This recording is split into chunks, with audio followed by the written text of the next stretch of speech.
Welcome to another deep dive. And this time, we're exploring spiritual evolution and esoteric knowledge. Oh, okay. Yeah, we've got like a collection of excerpts here that offer they offer a pretty unique perspective, I think, on consciousness and Okay. hidden forces and the Mm. path of the disciple. So, Lots to unpack there. yeah, so get ready for some serious aha moments, right? As we uncover some fascinating insights together. Definitely, these excerpts offer a lot to unpack. It's like a glimpse into, well, into a hidden world, a Right. world where our potential is, well, it's far greater than we might imagine. Yeah, and one of the first things that I thought was really interesting was this idea that evolution is, it's primarily about the expansion of consciousness, Yeah. not just physical changes. hmm So, what are your thoughts on that? Oh, it's a powerful concept, isn't it? Yeah. It suggests that our true journey is not about, well, perfecting the physical form, Right. but about awakening to our true nature, our spiritual essence. And then it mentions, I mean, get this, over 60 billion units of consciousness in the human hierarchy. Okay. I mean, that's a mind-boggling number. Yeah. I mean, what does that even mean to be a part of such a vast collective of evolving souls? Yeah, it's a powerful reminder that we're not alone Right. on this journey. I mean, every thought, every action, every aspiration is part of a larger tapestry, Mhm. a symphony of consciousness that's constantly evolving. It's like we're all interconnected, Yeah. each playing a role in this, well, in this grand scheme of things. Right, right. That makes me think about the journey of the aspirant and the disciple. Oh, It's like a roadmap for spiritual growth, isn't it? it is, yeah. Yeah. It is. The excerpts, they describe this path as moving from, well, from aspirant to accepted disciple, Okay. and then ultimately to initiate. Okay. Each stage involves challenges and tests, but ultimately leads to a deeper understanding of, well, of ourselves and our connection to the divine. But here's what I find really intriguing. Yeah. The excerpt says that a disciple isn't actually told that they're accepted. They just sort of figure it out on their own. Wow. How does that even happen? It's fascinating, right? Yeah. It suggests that true spiritual progress isn't about external validation, Mm-hmm. but about about an inner knowing, an intuitive recognition of our own growth and alignment with our soul's purpose. Right. And the excerpt actually, well, it actually describes it as, Yeah. well, as a moment of profound realization, Mm-hmm. where the disciple suddenly sees their master, not physically, Right. but in a deeper, more profound way. Okay. That gives me chills. Yeah. It makes you wonder how many people are out there unknowingly walking the path of the disciple, just waiting for that moment of recognition. Right. And then once they are accepted, Yeah. there's no turning back. Right. They're fully committed to the journey, right? Absolutely. Yeah. It's Yeah. a point of no return, a conscious choice Mm. to dedicate oneself to the path of spiritual evolution. Yeah. And the excerpt emphasizes that only a small fraction of people reach this stage. Mm. It says only about 400 in the entire world. Wow. That really puts things into perspective, doesn't it? It does, yeah. It makes you wonder if maybe, just maybe, some of us listening right now could be on that path without even realizing it. Mm. It's a pretty exciting thought. It is, yeah. So now to move on to another key concept, the excerpts talk about the importance of alignment. Okay. It's about harmonizing the different aspects of ourselves, so the Right. soul, the personality, and the physical body. Yeah, yeah. So alignment is kind of like getting all the pieces of ourselves working together smoothly, right? It's about making sure that our thoughts, feelings, and actions are, well, they're all in sync with our soul's purpose. Exactly. Okay. Yeah, and the excerpts they go even deeper, suggesting that alignment isn't just about, it's not just about personal growth. It's Mhm. about connecting to a higher spiritual source, and ultimately contributing to the manifestation of the divine plan here on Earth. So it's not just about feeling good or achieving personal success. Right. It's about playing a role in something much, much larger than ourselves. hmm That's a pretty powerful concept. Yeah, It is. Now, to understand this idea of alignment better, the excerpts, they introduce the concept of subtle bodies. Okay. So we've got to talk about the subtle bodies. Okay. I have to admit, this is a concept that I've always found a little bit, well, subtle. Yeah. Can you break it down for us? Sure, sure. Think of it this way. The excerpts describe, well, they describe the subtle bodies as layers of human existence beyond the physical body. Okay. So we've got the physical, astral, emotional, mental, and causal bodies. Right.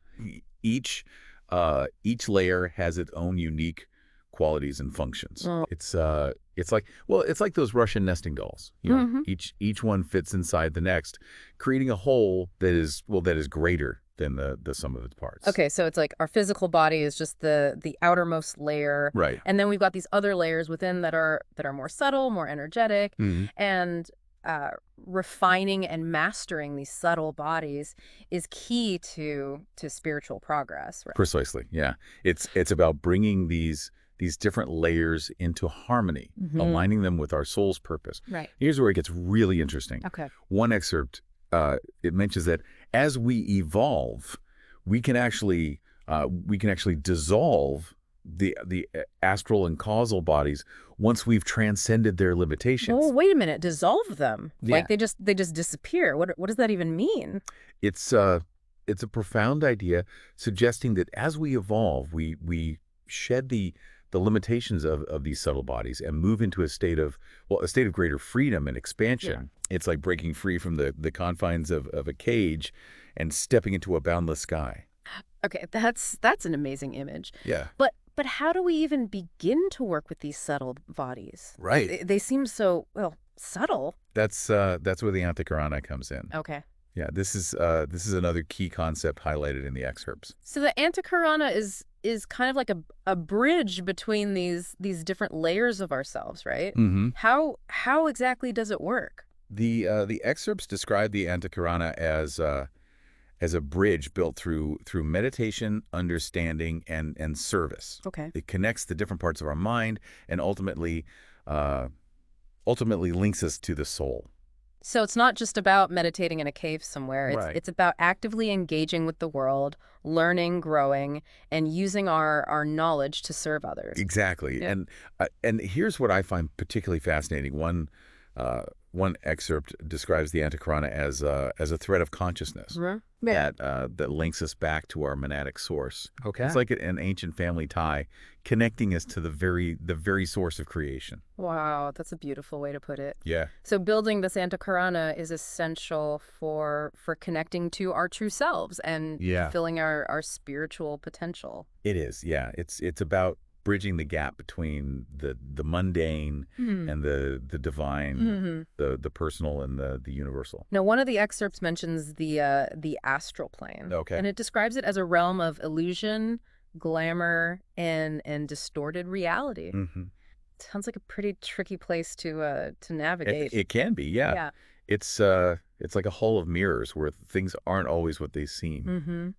But what's truly fascinating is the excerpt claims a master can actually see that there is no astral plane. Wait, what? No astral plane? Yeah. But the excerpt just described it as a realm of illusion. I know it seems contradictory, right? Yeah. But it's a profound point, suggesting that the astral plane, with all its illusions and glamours, is ultimately a product of our own limited perception. Okay. It's a level of reality that we transcend as we evolve. So it's all about perspective. Wow. The way we see the world determines our reality. Exactly, yeah. And as we develop our discernment, as we refine our subtle bodies and strengthen our connection to our soul, we begin to see through the illusions of the astral plane and perceive reality from a higher vantage point. Right. Yeah. So we've been talking about the astral plane and its illusions, but one thing that really struck me in the excerpts is this idea that it's actually on the astral plane that we overcome the heresy of separateness. Oh, interesting. What do you make of that? That's a profound point, yeah. Yeah. It suggests that even though the astral plane is, well, it's a realm of illusion, it also serves as a stepping stone. Right. To a higher understanding of reality. it's where we begin to realize our interconnectedness with all things. It's like those illusions actually serve a purpose, pushing us towards a greater truth. Exactly, Oh, exactly. okay. Now, speaking of interconnectedness, Right. the excerpts also highlight how we live in a world of, well, of energies and Yep. forces. Yeah. We're constantly impacting and being impacted by them, whether we realize it or not. It's like we're all swimming in this invisible ocean of energy. Yeah. But the thing is, most of us aren't even aware of it, Right. let alone know how to navigate it. Right. Yeah. The excerpts emphasize that we have a responsibility to learn how to work with these energies, consciously Mhm. directing them for good and avoiding misuse. It's like we're given this incredible power, Mhm. but we need to learn how to use it responsibly. Right. But here's where things get really interesting. Okay. One of the excerpts suggests that divas, astral beings, might be influencing our actions more than we realize. That's a thought-provoking concept, isn't it? Yeah. It challenges us to consider the possibility that we're not as well, we're not as in control of our thoughts and actions as we might think. Right. And it raises the question, what can we do to become more conscious of these influences and make choices that are aligned with our highest good? That's a big question. It is, yeah. Makes you wonder what else is going on behind the scenes Yeah. that we're not even aware of. Right. And speaking of things that are often hidden from view, the excerpts also delve into the topic of death. Ah, yes, yes. The great mystery. Right.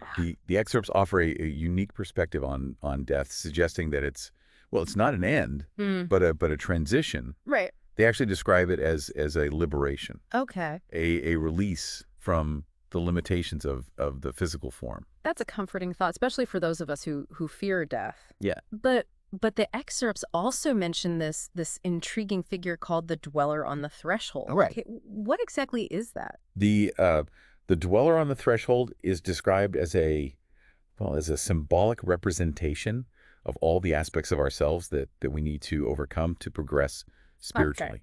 Okay. It's like a final test, a confrontation Yeah. with our deepest fears and limitations. It sounds intense. It is, yeah. The excerpt actually describes it as standing face to face with a powerful thought form representing all our limitations. Right. Would you have the courage to push through? It's a powerful image, isn't it? Yeah. And it raises the question, what are we truly willing to face in Right. order to evolve? Mm-hmm. What are we holding on to that's preventing us from stepping into our full potential? Those are tough questions. It Yeah. makes you realize that spiritual evolution isn't just about, reading books and having nice ideas. Right. It's about confronting our shadows and doing the inner work. It is, yeah.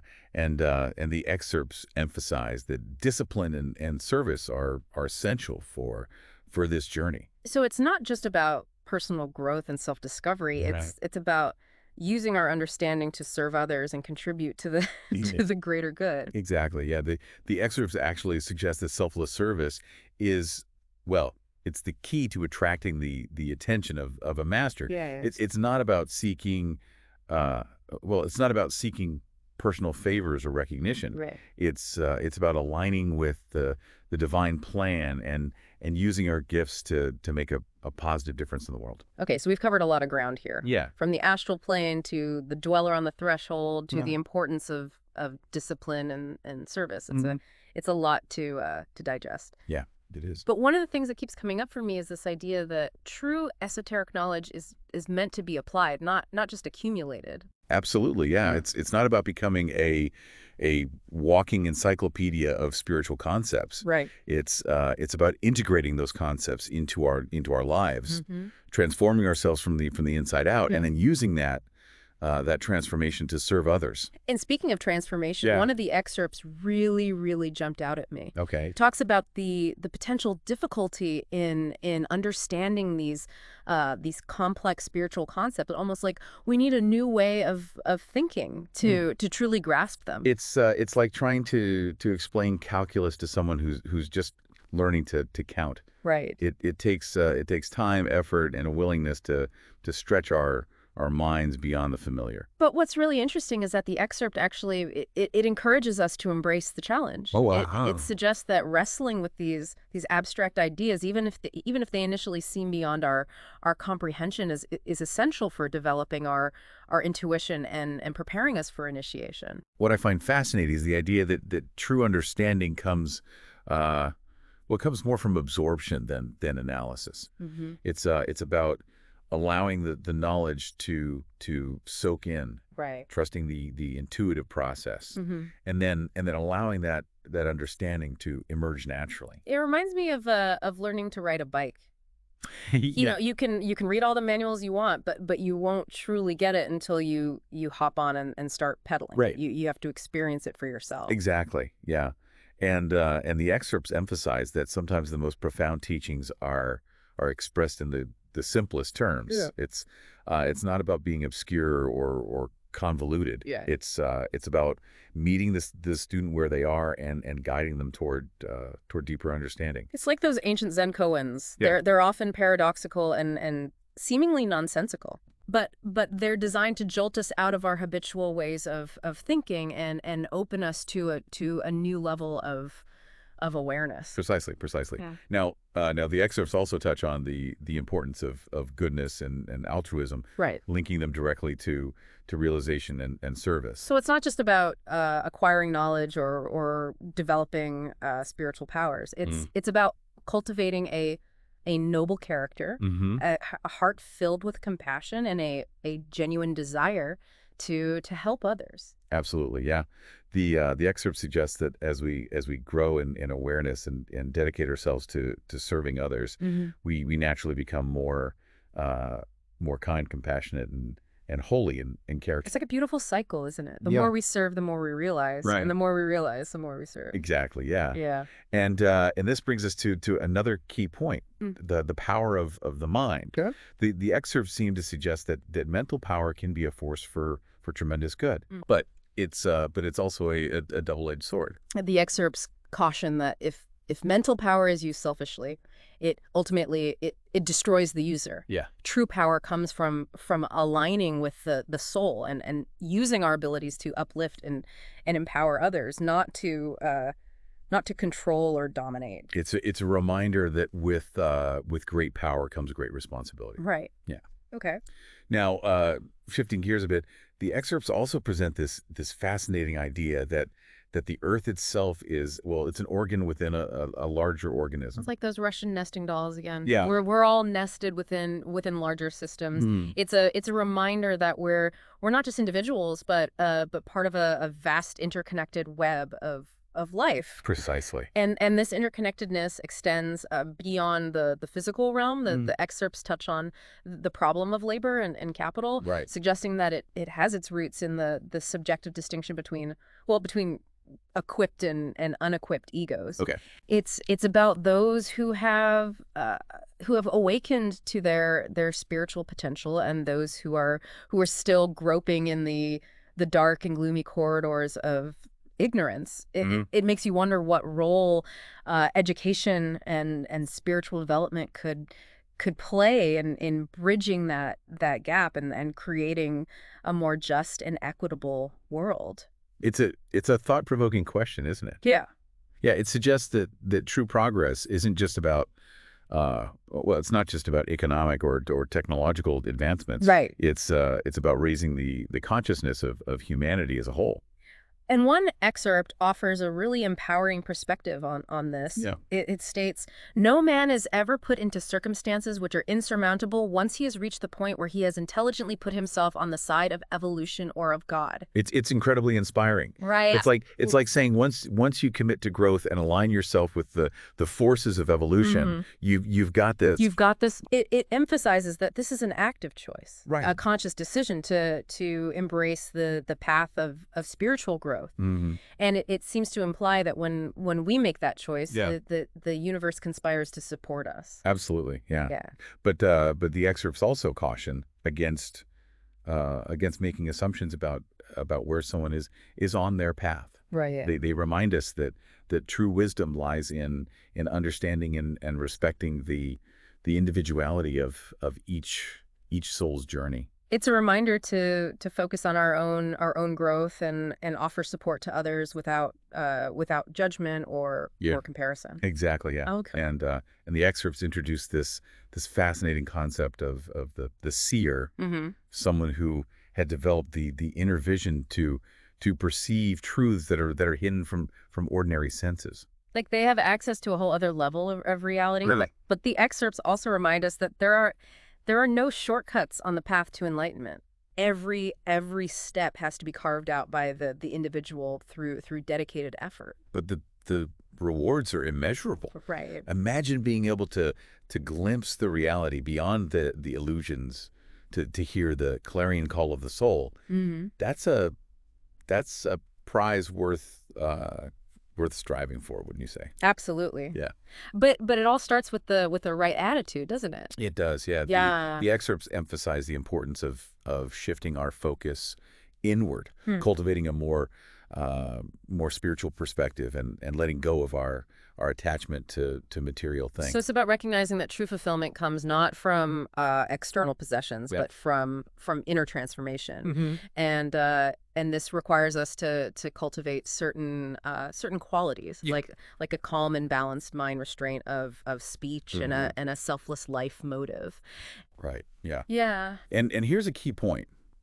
We need to let go of seeking recognition or praise for our spiritual efforts. Right. True growth is its own reward. Mm. It's about doing the work for the pure joy of it, Right. not for the accolades. It's about aligning our actions with our highest aspirations, regardless of whether anyone else notices or approves. Yeah. And the excerpts assure us that when we make that commitment, that the outcome of good is inevitable. And they also emphasize that every individual who breaks free from the illusion helps accelerate the process Mm. for all. Right. It's a collective effort, a ripple effect Yeah. that spreads outward, transforming the world one heart at a time. And here's a powerful image that really resonated with me. Okay. May the inner vision be ours. Yeah. May the eye see clearly the glory of the Lord, and the Mm. voice speak only in benediction, Mm. and the hands be used only in helpfulness. It's a beautiful aspiration. Yeah.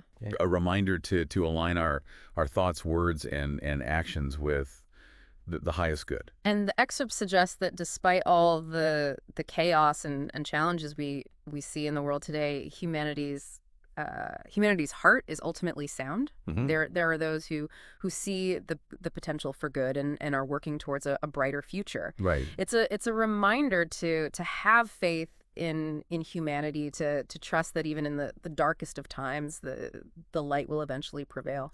It is, yeah. And it's up to each of us to play our part to contribute to the collective awakening. Right. It's about recognizing that we're all interconnected, each influencing the whole. It's about understanding that even seemingly small acts of kindness can ripple outward and create positive change. And recognizing that nothing in the creative process Yeah. is ever truly static. Right. Energy is always flowing, transforming, seeking new avenues of expression. It's about embracing change, recognizing that growth and evolution are inherent in the very fabric of existence. And here's a thought-provoking nugget from the excerpts that really stuck with me. Okay. These intriguing pieces of information are of far less importance than the injunction to live kindly, speak words of gentleness and wisdom, and practice self-forgetfulness. That's a powerful reminder Yeah. that true spiritual growth isn't about accumulating knowledge or achieving esoteric powers. Right. It's about embodying love, compassion, and wisdom in our daily lives. It's about being kind, Right. speaking gently, and putting the needs of others before our own right. simple acts, there- profound impact. And it's about recognizing that any limitations we perceive, whether physical, emotional, mental, or spiritual, Mhm. are ultimately self-imposed. Yeah. The excerpts remind us that true freedom comes from expanding our consciousness, breaking down those barriers, and recognizing our infinite potential. And that brings us to this provocative idea that every field of awareness with its inherent boundaries constitutes a prison. It's a challenge to question the limitations we place upon ourselves, Yeah. to break free from the confines of our conditioned minds, Right. and to embrace the boundless possibilities of the soul. It's about recognizing that true liberation comes from transcending those boundaries and expanding our consciousness to encompass a wider and wider sphere of experience. And the excerpts remind us that failure is never an obstacle to success. Hmm. It's simply a stepping stone, an opportunity to learn and grow stronger. So don't give up. Right. Keep striving, keep evolving, keep expanding your consciousness. The path is always unfolding before you. And remember, true success lies not in achieving some external goal, Mhm. but in becoming the best version of ourselves, Right. the most loving, compassionate, and wise beings we can be. Beautifully put. Yeah. Yeah. And here's another fascinating tidbit from the excerpts. 2/3 of humanity will be on the path of spiritual development at the close of this age. Wow. Think about the implication. That's a game changer. Yeah. It suggests we are on the cusp of a massive shift in consciousness, a global awakening that will transform the very fabric of human society. Hmm. And it all starts with each individual recognizing their own spiritual potential and dedicating themselves to the path of growth. It's about choosing love over fear, unity over separation, and service over selfishness. Yeah. And remembering that true esoteric knowledge is not meant to be hoarded or used for personal gain. Right. It's meant to be shared to empower others and to help uplift humanity as a whole. It's about becoming a beacon of light, Yeah. a conduit for the divine energies that are flowing into our world. And trusting the process, knowing that even when things seem dark and uncertain, Right. the forces of evolution are always working behind the scenes, guiding us towards a brighter future. This has been an incredible deep dive so far. It has, yeah. But there's even more to explore. So we've been talking about the evolution of consciousness and the power of aligning with our soul's purpose. Right. But one thing that struck me in these excerpts is, well, this idea that true esotericists are often found. Oh, really? Yeah, outside of established schools and institutions. Oh. What do you make of that? It's a fascinating point. Yeah. Yeah. It challenges us to consider that true spirituality it isn't confined to dogma or tradition. Right. It's about embodying the teachings in our lives, regardless of labels or affiliations. So it's not about, where we go or who we follow. Right. It's about how we live and what we contribute to the world. Exactly, yeah. Okay. Now, the excerpts also touch on something that might seem, well, a bit unexpected in this context. Yeah. Relationships in modern society. Okay. They suggest that despite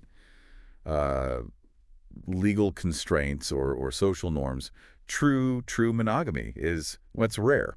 Okay. And both men and women often engage in behaviors that contradict the ideal. It's a bit jarring to see that brought up alongside these profound spiritual concepts. Yeah. But I guess it highlights the complexities of human relationships, Right. the interplay of desire and the challenges of achieving, true intimacy and connection. It does. And Yeah. it raises the question, how can we bring greater honesty, integrity, and spiritual awareness into our relationships? Right. Yeah. Okay, so let's shift gears a bit. Right. One of the excerpts paints this vivid picture. Man stands midway between heaven and earth, with his feet deep in the mud of material life and his head in heaven. I love that image. I love that image. Yeah. It captures the human condition so perfectly. It really does, yeah. Yeah. We're caught between the material and the spiritual, constantly pulled in two directions. Right. And too often we get stuck in the mud, forgetting the heavenly vision that awaits us. Right. But the excerpts suggest that when we lift our gaze, even for a moment, Yeah. and glimpse that spiritual reality, our lives begin to transform. Right. It's like a wake up call, a reminder that there's more to life than just the material world. Exactly. And the excerpts go even further, challenging us to relegate the tangible world, so Yeah. the physical and emotional realm, Yeah. to the background of our consciousness. So it's about shifting our focus to the intangible realities, the Yeah. world of ideas and causes. Precisely, yeah. It's about recognizing that true fulfillment comes not from material possessions or sensory experiences, but from aligning with our soul's purpose and connecting to something greater than ourselves. Mhm. It's a radical shift in perspective, but I can see how it would be essential for true spiritual evolution. Right. It's about seeing beyond the surface, recognizing the underlying essence of all things. And this leads to a really empowering statement in one of the excerpts. Okay. There are no true mysteries where there is knowledge and faith. I love that. It Yeah. suggests that we have the power to unlock the secrets of the universe. Yeah. It's not about blind belief or accepting things on authority. Mhm. It's about using our minds, our intuition, and our faith to penetrate the veil of illusion and discover the truth for ourselves. And with that knowledge comes power. Right. But as we've discussed before, power can be a double-edged sword. The excerpts caution against using spiritual knowledge for selfish gain, Right. reminding us that true power is always used for the benefit of all, not for personal aggrandizement. Exactly. Yeah. Now let's talk about something that's often seen as as a taboo subject. Okay. Disease and death. Okay. The excerpts offer a unique perspective on these, Mhm. suggesting that, well, there are conditions inherent in substance as long as we identify with the form aspect. So it's about recognizing that our physical bodies are temporary vehicles subject to the laws of nature. Mm-hmm. But does that mean we're just, powerless victims of fate? Not at all, no. Yeah. The excerpt suggests that when we identify with the soul, when the antakana is built, Right. we can transcend these limitations. It's like we're upgrading our operating system, Yeah. moving from a limited material-based perspective Right. to a more expansive, soul-centered view of reality. Exactly, yeah. And death is no longer seen as an end, but as Yeah. a liberation, a release from the confines of the physical form. It's a shift from fearing death Mhm. to embracing it as a natural part of the soul's journey. Now, the excerpts also emphasize the importance of developing right spiritual habits. Right. They even suggest that an initiate, Mhm. someone who has achieved a high level of spiritual mastery, Yeah? acts instinctively without having to consciously recall rules or teachings. It's like they've integrated the spiritual principles so deeply that they become second nature. Yeah. It's like a master musician Right. who can improvise effortlessly without having to think about every note. Exactly, and it reminds us that true spiritual growth isn't just about intellectual understanding. Right. It's about embodying the teachings, living Yeah. them out in every aspect of our lives. It's about turning knowledge into wisdom Right. and wisdom into action. Precisely. Yeah. And speaking of action, Yeah. one excerpt challenges the very notion of taking a life, Okay. suggesting that life is impregnable Mhm. and cannot be truly destroyed. That's a profound statement. Yeah. It suggests that even in the face of death, Mm-hmm. the essence of life continues, Right. simply moving on to a new form of expression. It does, yeah. And it reminds us that our focus should be on nurturing and supporting life in all its forms. Right. Recognizing the interconnectedness of all beings. Now, one thing that really excites me is this idea that humanity is currently undergoing a major transition, laying the foundation for the emergence of a more highly evolved species of human being. It's a thrilling prospect, isn't it? Yeah. It suggests we're not limited to our current state of evolution. Yeah. We have the potential to become something far greater, something more aligned with our spiritual essence. But as with any great transformation, there are challenges along the way. Right. The excerpts caution against becoming too attached to the form, reminding us that your vision is often limited by the form to which it is subjected. It's about recognizing that the physical world is constantly constantly changing Right. and clinging to form, whether our own or that of others, Right. can hinder our spiritual growth. So it's about cultivating detachment, Mm-hmm. seeing beyond the surface appearances, Right. and recognizing the underlying essence of all things. Exactly. Yeah. And here's a powerful paradox. By holding, man loses. By relinquishing, he gains. It's a reminder that true abundance comes not from clinging to things, Right. but from letting go, from surrendering to the flow of life. It's about trusting the process, recognizing that you're not in control, but are rather instruments in a larger cosmic orchestra. And that brings us to this potent call to action. A brief period of organized effort, and at the end, death is of more vital usefulness today than a futile doing of the things a man feels like doing in a leisurely way and then meandering feebly down the years. It's a challenge to step up, Yeah. to embrace our purpose with passion and dedication, and to make the most of this precious human life. It's a reminder that time is precious, Yeah. and our actions have consequences that extend far beyond our individual lives. It is, yeah, and even in the face of death, Right. our efforts have meaning and purpose. Right. Our actions create ripples that impact the world in ways we may never fully comprehend. It's both humbling and inspiring. It gives us a sense of purpose, a reason to get out of bed each morning and give our all to this incredible journey we call life. It does, Yeah. yeah, and it reminds us that we're not just insignificant specks in a vast and indifferent universe, Right. but rather vital threads in the fabric of existence, each playing a crucial role in the unfolding of the divine plan. What a powerful and inspiring way to wrap up this deep dive. It has been, yeah. Thanks for joining us on this Well, it's journey. been a pleasure exploring these concepts with you. Yeah. Remember, the path of spiritual evolution is a lifelong journey. Keep exploring, keep questioning, keep growing, Right. and most importantly, keep shining your light.